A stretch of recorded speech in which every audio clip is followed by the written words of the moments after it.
이리 와서 베들레헴 성 안에 가봅시다.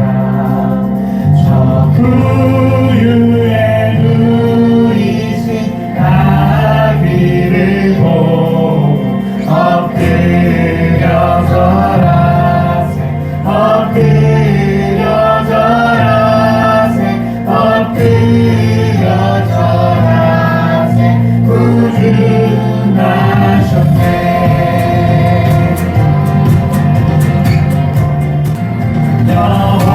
여호와의 말씀이 육신을 입어 날 구원할 구주가 되셨구나.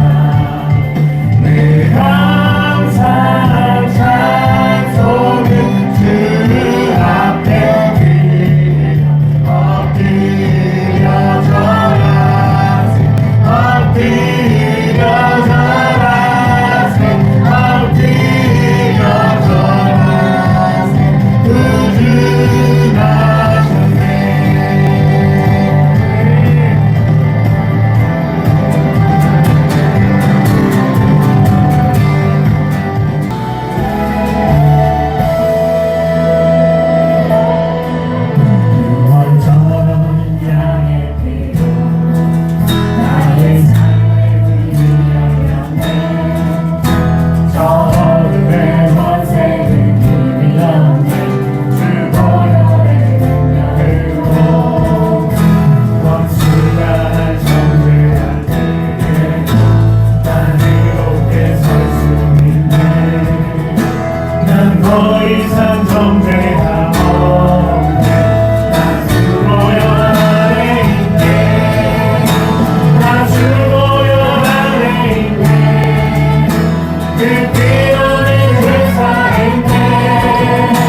하나님을 예배합니다.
이렇게 더 필름 교회에 모이게 하심에 감사드립니다. 먼저 저희가 일주일 동안 지은지 회개합니다. 용서해 주세요. 오늘은 베린데 세 번째 주일입니다. 예수님의 나심을 기뻐하고 기다리는 더 필름 교회 되게 해주세요. 요즘 날씨가 춥습니다. 교회를 위해 헌신과 사랑을 베푸시는 더 필그림 교회 성도님들 독감이나 감기 안 걸리도록 함께 해주시고 도와주세요. 예수님의 날심을 기다리는 만큼 사탄의 유혹들도 많습니다. 저희가 사탄의 유혹에 안 넘어가도록 인도해 주세요. 말씀 전에는 목사님께 힘과 소망을 더해주시고 교회 위에 봉사하시는 사모님께 힘과 사랑을 더해주세요. 하나님의 인자하심과 자비를 덮이는 교회에 함께 해주세요. 예수님의 이름으로 기도드립니다. 아멘. 네, 예수님의 탄생 네 번째 길을 예비하는 사람, 우리 말씀 나누도록 하겠습니다. 마이크 볼륨을 조금만 올려주시면 감사하겠습니다. 2번입니다. 2번 할렐루야. 네, 감사합니다. 조금만 더 올려주세요. 네. 예수님의 탄생 네 번째 이야기. 네, 오늘은 세례 요한에 대한 이야기인데, 자, 길을 예비한 사람. 자, 길을 예비한다라는 건 어떤 행동일까요? 누군가를 존경하거나 사랑하거나 경배할 때 벌어지는 일입니다. 자, 대통령, 국가 원수들이 어느 곳에 가게 되면 선발대가 그곳에 가게 됩니다. 선발대는 두 가지로 구성이 됩니다. 하나는 대통령의 안전을 책임지는 경호실에서 나와서 경호, 위험이 없는가를 사전에 다 체크합니다. 두 번째로는 비서실이나 이 실무를 담당하는 그 행정관들이 나와서 대통령이 그 목적, 회담이면 회담, 방문이면 방문, 위로면 위로, 그거에 합당한 준비, 만나야 될 사람들이라든지 앉아야 될 자리라든지 해야 할 말들이라든지 이런 모든 것들, 대통령이 해야 되는 일들을 이렇게 확인하는 일을 하죠. 그래서 중요한 사람이 움직일 때 항상 먼저 앞서서 준비하는 사람들이 있습니다. 그래서 그분이 오셨을 때 최대한 불편하지 않도록 뭔가 준비된 상황에서 그분이 하셔야 되는 일을 하도록 미리 행하는 것이죠. 예수님이 세상에 오실 때도 마찬가지였습니다. 예수님과 비슷한 데 태어난 인물이 있었죠. 바로 세례 요한이었습니다. 세례 요한은 누구의 자식이었냐? 예수님의 탄생을 예언했던 천사가 사가랴라는 제사장, 그리고 예수님의 동정녀이지만 어머니, 육체의 어머니가 되신 마리아의 사촌이었던 엘리사벳이란 제사장 부부의 자녀였습니다. 자식이 없었고 뒤늦게 천사로 인해 엘리사벳이 아이를 가지게 됨을 사가랴가 알고 아이가 태어날 때까지 그 아버지는 말을 못했어요. 하나님 말을 못하게 하신 거예요. 그래서 어떻게 해요? 석판에다 이렇게 글을 써가지고 아이의 이름을 정한다든지 자기가 해야 될 말들을 전달했습니다. 그렇게 해서 태어난 것이 세례 요한이었어요. 그런데 이 요한 제사장의 아들로 태어났죠. 오늘로 따지면 목회자의 자녀로 태어난 겁니다. 그런데 이 요한이 어떤 삶을 살았는가? 요한은 좋은 환경에서 자랄 수 있었습니다.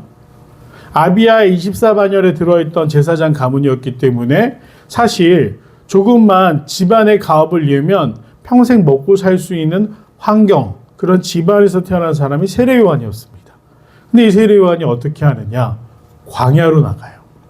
이 광야는 뭐냐면 사람들이 살지 않는 곳을 의미합니다. 사람들이 살지 않는 곳에 가면 누가 이 사람의 이야기를 듣겠어요? 그런데 세례 요한은 광야로 나가는데 그 세례 요한에 대해서 설명하기를 낙타털옷을 입었다. 그리고 메뚜기와 석청을 먹었다. 메뚜기는 뭐 우리가 알고 있는 그 메뚜기입니다. 근데 이스라엘 사람들 식용으로 사용하는 경우가 있었어요. 더러.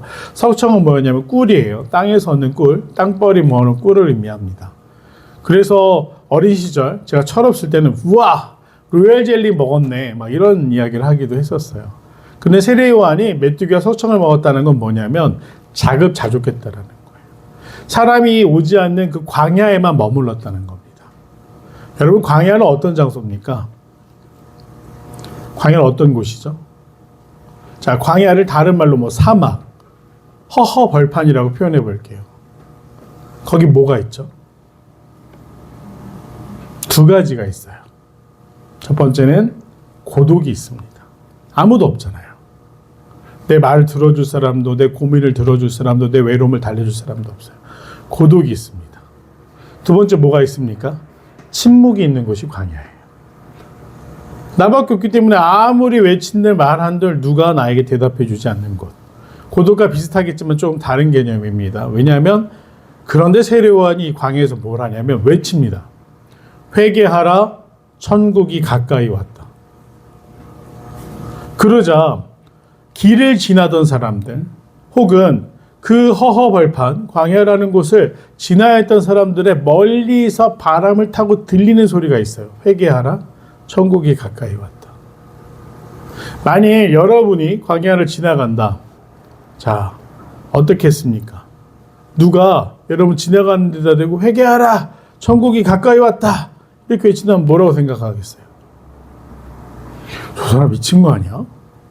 왜 저래? 무서워. 이단인가? 이런 생각할 겁니다. 그런데 그 외침에 무엇이 담겨져 있느냐? 진심이 담겨져 있었어요. 죄를 짓던 사람들의 마음을 움직이기 시작합니다. 회개하라. 회개는 누구에게 필요하죠? 우리 모두에게 필요해요. 여러분 회개해야 되지 않습니까?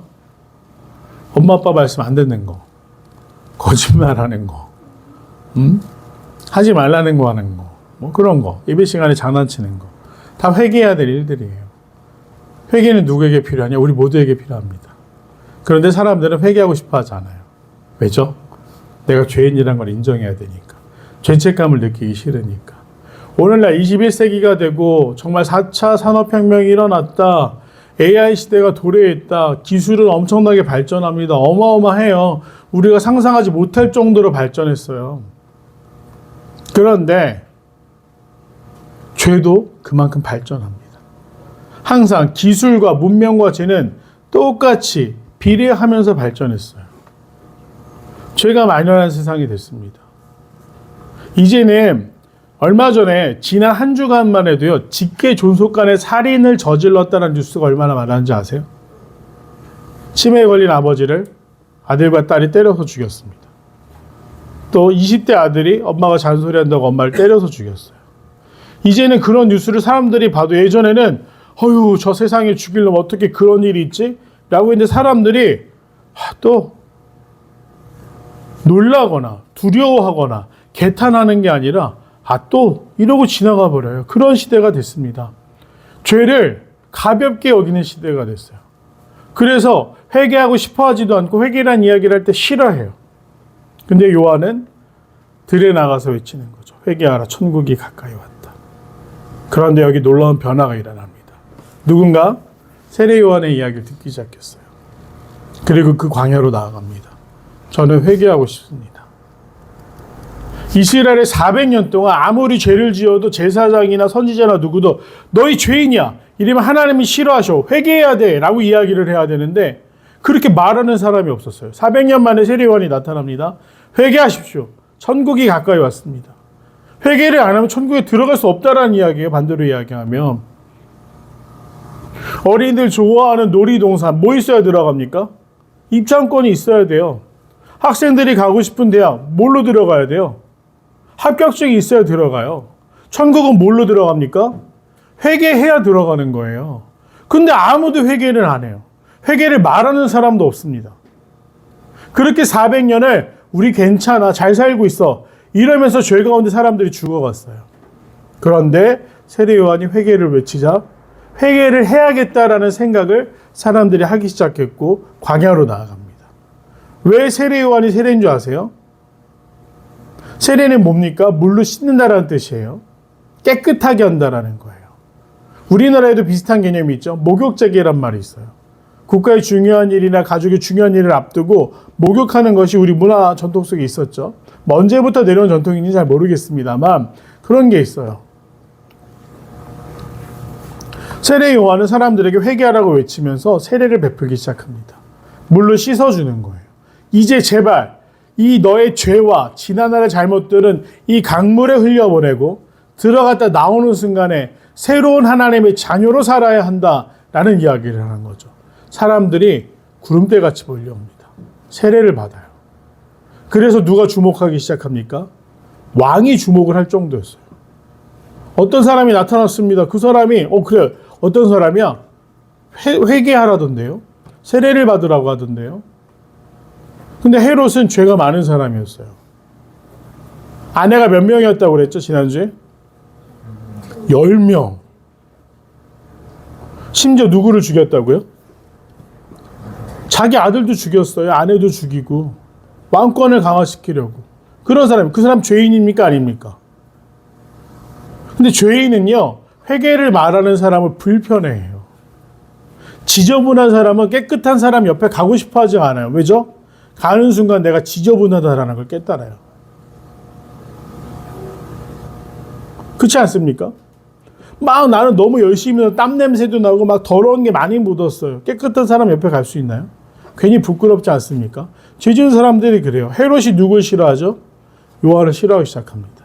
특별히 헤롯이 했던 잘못 중에 정말로 많은 잘못들이 있었지만 동생의 아내를 뺏었어요. 동생이 죽자 동생의 아내를 자기 부인으로 맞이합니다. 그 사람 헤로디아라는 사람이었고 세례 요한은 그건 잘못됐다라고 이야기를 해요. 그러니 헤롯 왕이 그럼 나도 회개하고 하늘나라에 가야겠다라고 생각했습니까? 저런 건방진 나를 모욕해? 결국 요한은 헤롯의 손에 죽습니다. 사실 헤롯이 옥에 가두고 죽이지 못했는데 그 헤로디아의 딸이 잔칫날 사람들 앞에서 춤을 너무 잘 춰가지고 사람들이 너 뭐 소원이 뭐야? 너무 오늘 흥이 진짜 좋은데? 라고 칭찬할 때 헤롯도 신나서 네 소원 내가 다 들어줄게 그랬더니 어머니가 자기 딸에게 뭘 시켰는지 아세요? 세례 요한의 목을 가져다 달라고 그래요. 그래서 결국 요한은 죽임을 당하게 됩니다. 그런데 오늘 중요한 것, 그 세례 요한을 볼 때 사람들이 바라고 기다림으로. 자, 우리 15절 한번 같이 읽어볼까요? 시작. 백성들이 바라고 기다림으로 모든 사람들이 요한을 혹 그리스도신가 심중에 생각하니. 백성들이 어떤 상태였다고요?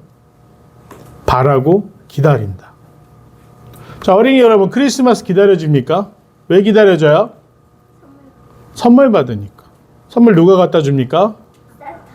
네, 산타라고 하고 아빠라고 읽어야 됩니다. 아니지, 아빠라고 쓰고 산타라고 읽어야 되죠. 네.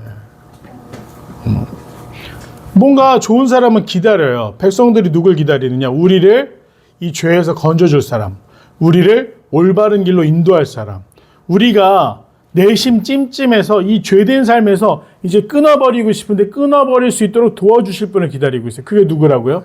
메시아입니다. 메시아. 그래서 세례 요한이 세례를 외치자 뭐라고 생각했느냐? 저분이 그리스도신가 생각했다라는 거예요. 근데 세례 요한은 그리스도였습니까? 아니에요. 자, 대통령이 어딜 간다고 했습니다. 11시에 도착한다고 그랬어요. 그러면 10시에 아까 말한 대로 선발대가 왔습니다. 그 실무를 담당하는 사람들하고 경호실이 왔어요. 근데 처음 들어오는 사람을 기다리고 있던 사람들은 누구라고 오해할 수 있죠? 대통령님 오셨나 보다. 이럴 수 있는 거예요. 그런데 오늘 세례요한도 마찬가지입니다. 길을 예비하기 위해서 왔지 예수님을 대신하는 사람은 아니었어요. 그래서 세례요한은 자기를 뭐라고 얘기한 줄 아세요?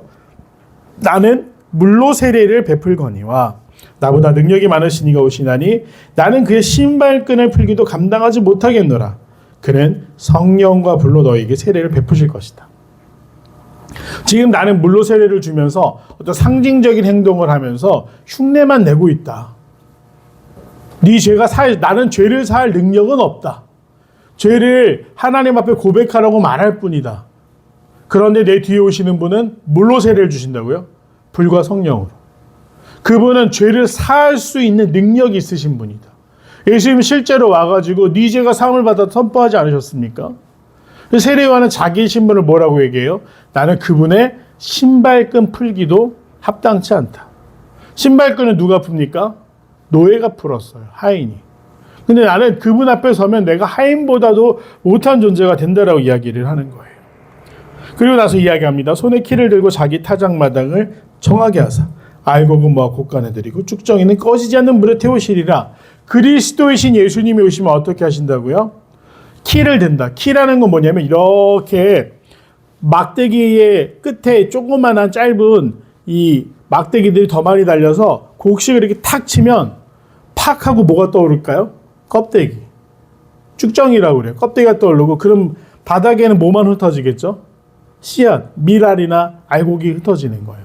그럼 그걸 모아서 창고에 넣어놓습니다. 예수님이 오실 때 어떻게 하신다고요? 천국에 들어갈 만한 사람들을 구별하셔서 천국에 들어갈 수 있게 하신다. 그러면 쭉정이 같은 사람들, 죄 짓고 예수님의 말씀에 순종하지 않고 예배 시간에 졸고 딴짓하고 하는 사람도 어떻게 된다? 불에 던져진다라고 돼 있어요.